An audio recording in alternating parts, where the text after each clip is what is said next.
sorry about that. I just really like helping people. It makes me happy. Being that I just said that, you might think that I'm a good person, someone who puts others before herself. But stop yourself there. Do you really think that I would put someone else above myself? Because no, I wouldn't. And honestly, it's crazy to think that anyone would. So why did I just help Ishita running across?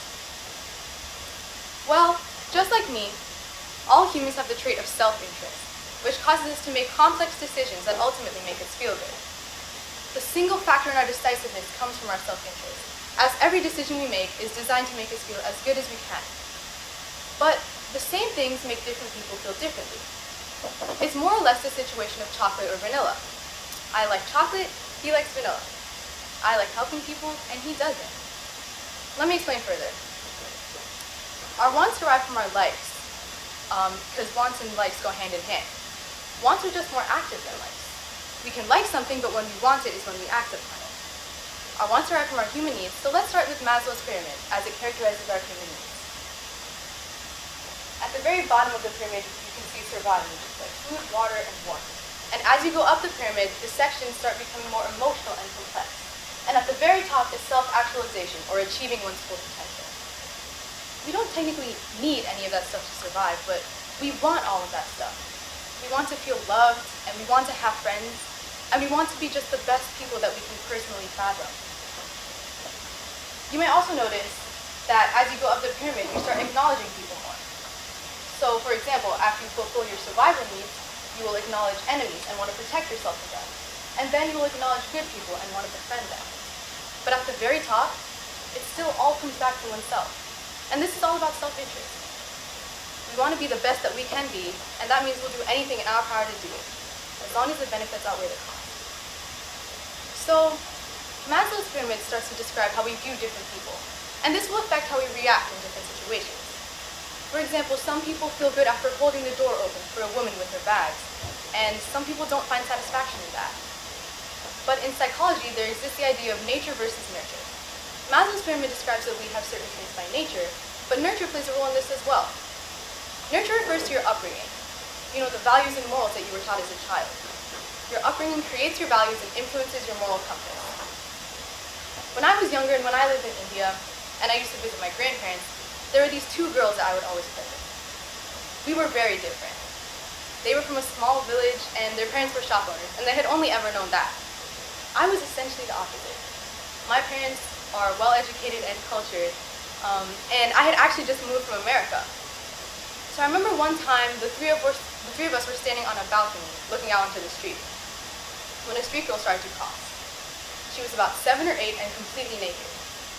The two of my friends immediately started harassing her for her lack of clothing, and I could tell it was making the street girl uncomfortable.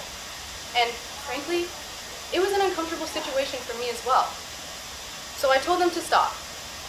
They were taken aback a bit at first, but they did stop and the street girl passed.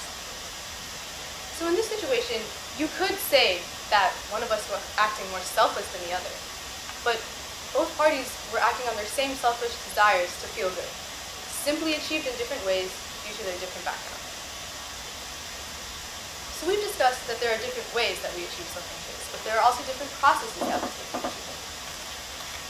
There is an article called The Meaning of Human Betterment, written by Kenneth E. Golding for the Nebraska Journal of Economics and Business. It starts with an example about how animals evaluate their situation. So, for example, dogs will prefer bad food to no food, but they will prefer good food to bad food. Humans are different in that we are willing to sacrifice the bad food now to get the good food later. In this way, humans have a sense of delayed gratification, and it shows just how complex we can be when it comes to achieving our self-interest. So, let's take mothers for example. My mother was a practicing dentist. She was a real working woman, and she loved her job, and she was good at it. But when my brother and I were born, she gave up her career so that she could focus on us. She gave up her livelihood so that she could see us succeed, even though we wouldn't actually succeed for many years to come. So, once again, you could say that she was being selfless, but something outweighed it for her. Whether it was her desire to create a legacy, or just the satisfaction in seeing us succeed, whatever it may be, something outweighed it for her and cause for self-interest to kick in and make an executive decision for her happiness. But still, how do humans help each other? Not everyone thinks delayed gratification is worth it. Some people think it's my money or my time. Why should I give it away? Well, that's a good point. Let's take the lifeboat analogy by Garrett Hardin. In this analogy, there are 50 people on a boat with room for 10 more, and there are 100 people in the water begging to get on. If all life is equal and we should help them, then ideally we should let them all on. But then everyone would sink and die. And if we were only to let 10 on, it would be impossible to decide which people to let on. But still, in Hardin's mind, even if we were to let some on, it wouldn't be the right decision. He argues that there would be more resources for those on the boat if we weren't to let any on. He also says that the people in the water need a boat of their own to survive, and saving a few of them won't make any real difference. This analogy is supposed to represent rich and poor nations. Rich on the boat and poor in the water. Hardin argues that a nation should never risk its own citizens to help the citizens of another nation. It's a waste of resources. But let's think about this differently for a second. Hardin says that the people in the water need a boat of their own to survive.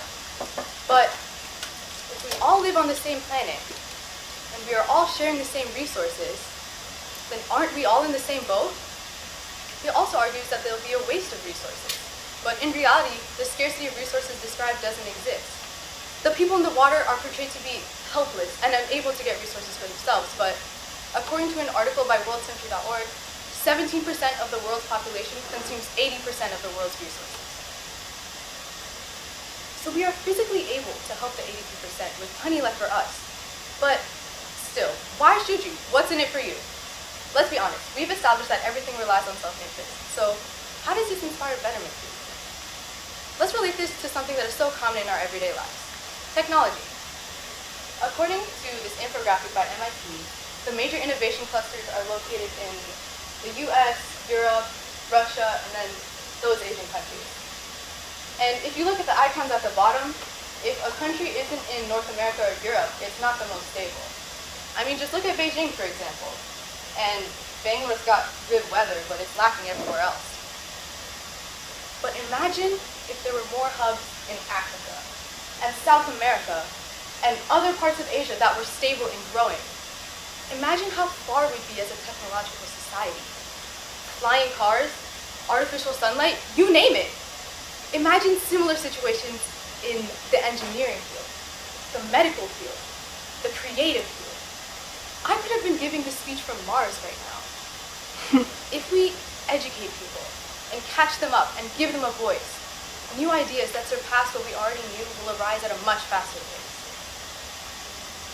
So self-interest so far has been described as an entirely unique trait that differs as different people treat different situations differently. But if you go deeper, something else is there. Think about it. If we are each so unique, why do we need each other? Why do we make an effort to be in each other's lives? What could we possibly have in common? Well, if you go deeper into our individual desires, we all have one unanimous selfish desire. And that is the desire for betterment. We all want everything to be better, and not just personally, but everywhere. We want everything to be better. So at the surface level, self-interest seems like a vastly unique trait. We acknowledge each other, but only in ways that make us feel good. And we make tough sacrifices, but only to get profit. And everything is decided by a deeper trait, which is self-interest. But self-interest creates a community in which everyone wants betterment. And when everyone wants betterment, the best way to achieve it is to educate each other, catch each other up, and help each other achieve it. When we're all achieving it together, we can exponentially get better. Everything can just be better and better and better. So self-interest might have been the trait that you would think holding us back from betterment. But the only thing holding us back is lack thereof. Thank you.